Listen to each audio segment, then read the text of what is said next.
Hello, today I'm going to discuss how to do pull-ups, how to learn how to do pull-ups in the first place, right? Going from zero pull-ups to a decent number of pull-ups.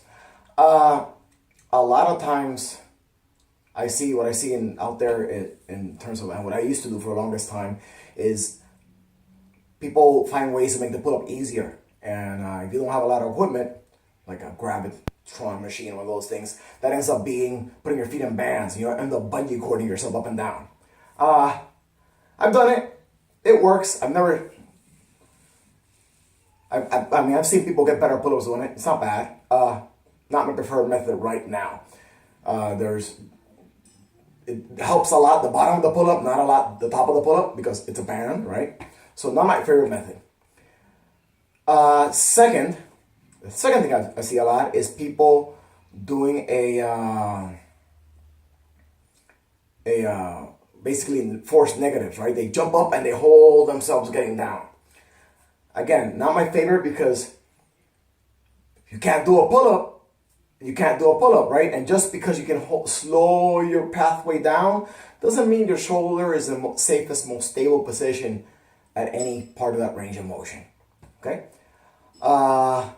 You could also, of course, if you have like a pull down type machine, work on that.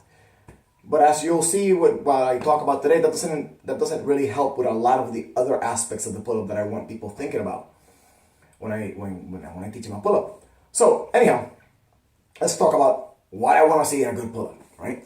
So first is, just like with the overhead press, I want to see your shoulder blades, your scapula, spinning up so the socket points up as the arm's above your head.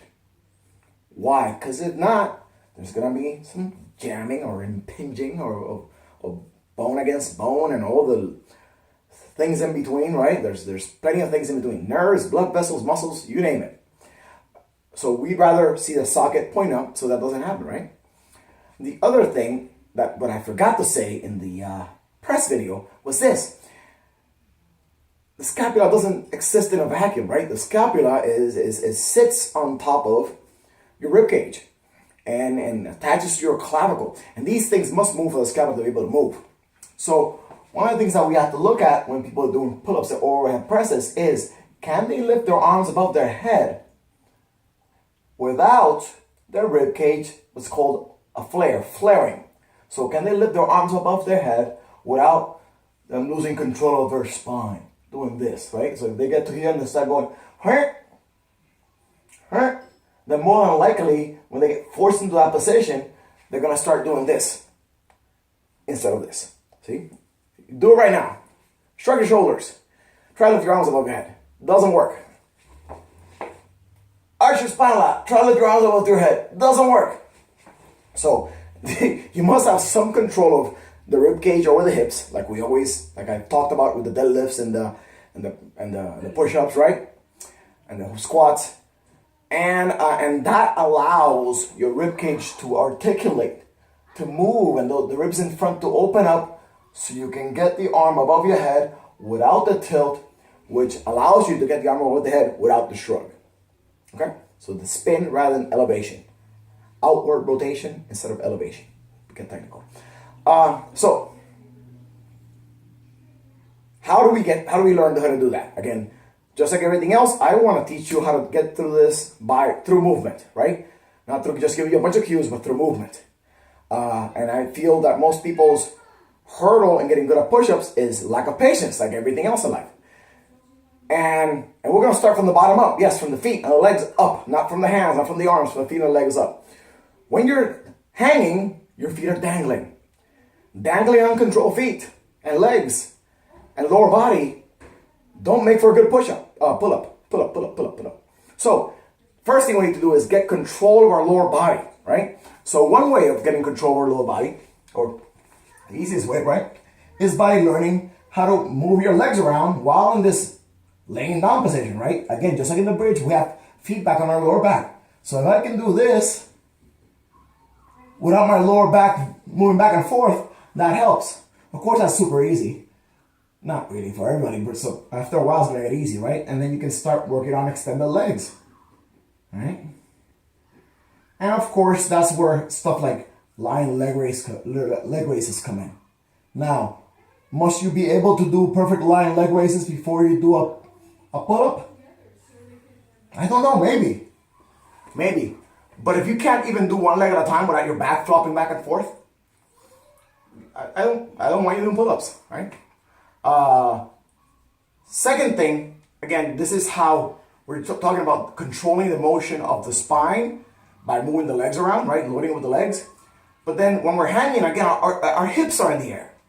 So how do we progress from that to hips in the air? One step I like to take with people is teaching them a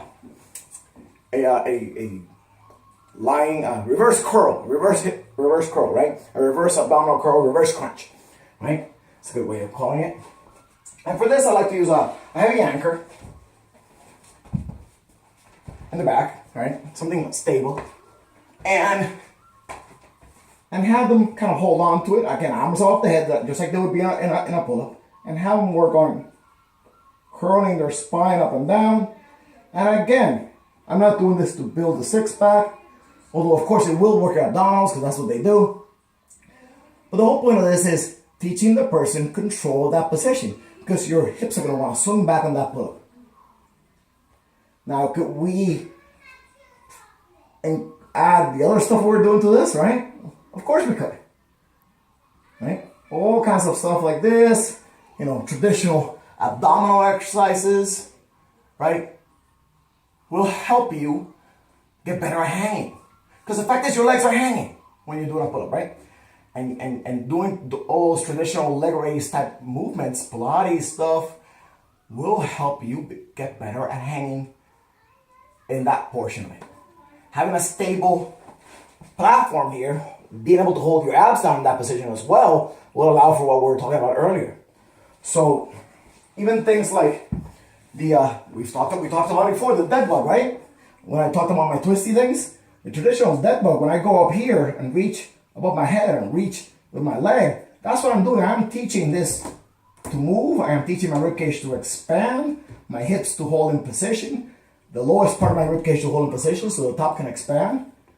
And this puts me in basically, I have some kettlebells here, not allowing my arm to go fully back, but this puts you in basically a pull-up position. And of course, you can do it both at a time. Now we're really in a good pull-up position. Oh, it's normally sometimes referred to as the hollow position, right? Which is basically holding a neutral spine with that shoulder flexion and hip extension. It is weird, I know, this is called flexion, this is extension back here. It's strange, but it is what it is. So, that's the first thing. Learn to control your spine while your feet are in the air, probably arms in an overhead position, while on the floor. Second, learn to hang. Yes, hang, not do a pull-up, just hang. And I hate just static hanging. A lot of people like to tell people just to static hang, maybe do some shrugs. That's fine and dandy. Probably works. But it's boring. So what could you do? Well, again, let's work on that movement, of that leg movement, because I just hate isometrics, just holding positions. So here comes our hanging knee raise, right? Again, hanging knee raises, some people don't like them. It's not a great camera angle, but we'll deal. Some people don't like hanging knee raises because they get all upset that, it's not an ab exercise, right? It's a hip flexor exercise. Who cares? The point is we're learning to control the movement of our legs, right?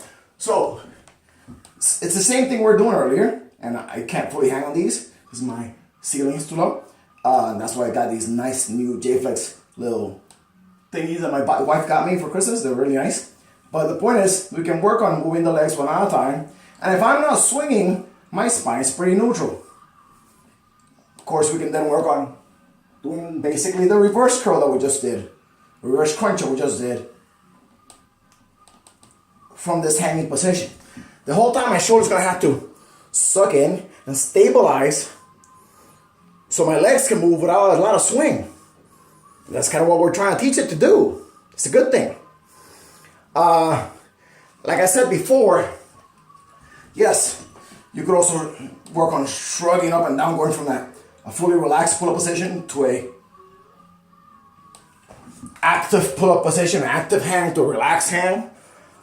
I just don't like small movements like that. I'd rather teach people, first start them with all those core spinal control, swinging the leg movements on the ground, and then progress them to hanging knee raise variations. I don't think anybody, unless you can do like 10 hanging knee raises without swinging, why try and teach you to do a pull-up? Okay? It's my opinion.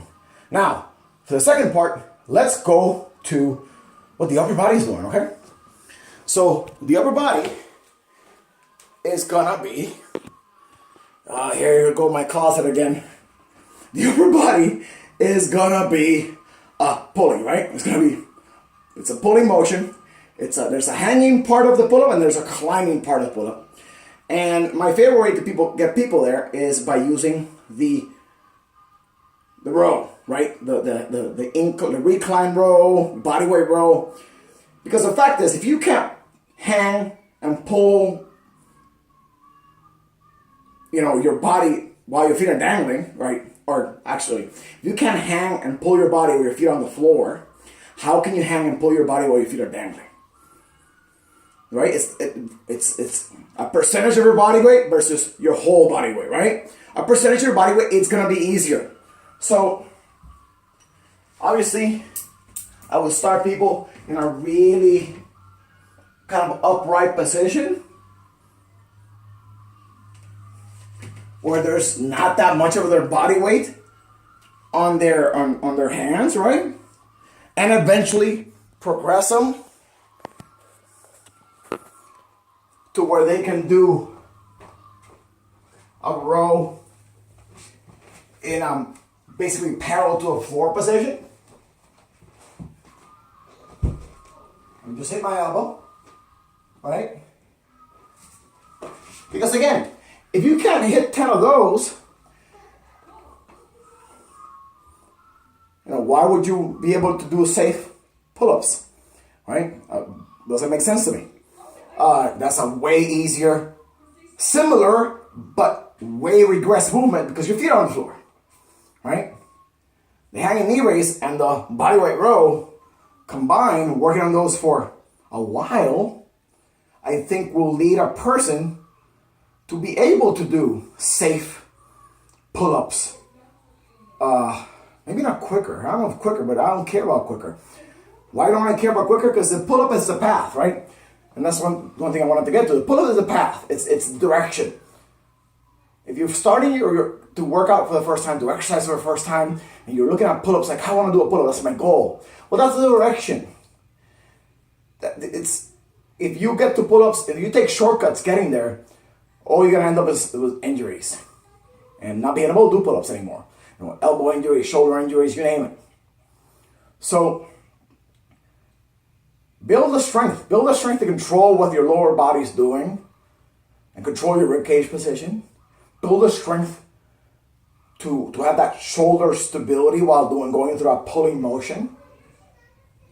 And enjoy the path there. And that applies to all kinds of complex, hard skills that people walk into a gym the first day and want to learn, right? Like I used to teach a lot of people how to do Olympic weightlifting. I haven't for a few years. But, I used to say if you can't front squat and bent over row and overhead press safely and deadlift perfectly, if you can't do all those things perfectly, I don't want to teach you how to do Olympic lifting. It's too complicated. It's like running my head into a wall. I'd rather take a year, 2 years, 3 years to develop those other things, and then Olympic lifting comes like that. And it never comes, it never comes. That's the most important thing. If it never comes, it never comes. It doesn't matter. If you got better at all these other things in that path, then your body's moving better, you're functioning better, you're feeling better, you're stronger. Skipping steps, doesn't often lead to that, right? It leads to being disappointment and injury and all kinds of funky things. There's more things that I wanted to say. I'm just forgetting them right now. So I'm going to leave it at that for today. So So that's how I recommend people progress to a pull-up. And let me do at least one pull-up before we're done. See? A pull-up. We go up all the way. We come down all the way. Nothing swings. Right? All extended arms, all the way down to here. That's what I call a pull-up. That's what I want to see. If I'm teaching somebody how to do pull-ups, that's the end product I'm going for. Okay? How about Merry Christmas? Oh, I'm sorry. Happy holidays. Don't want to be insulting. Anyhow.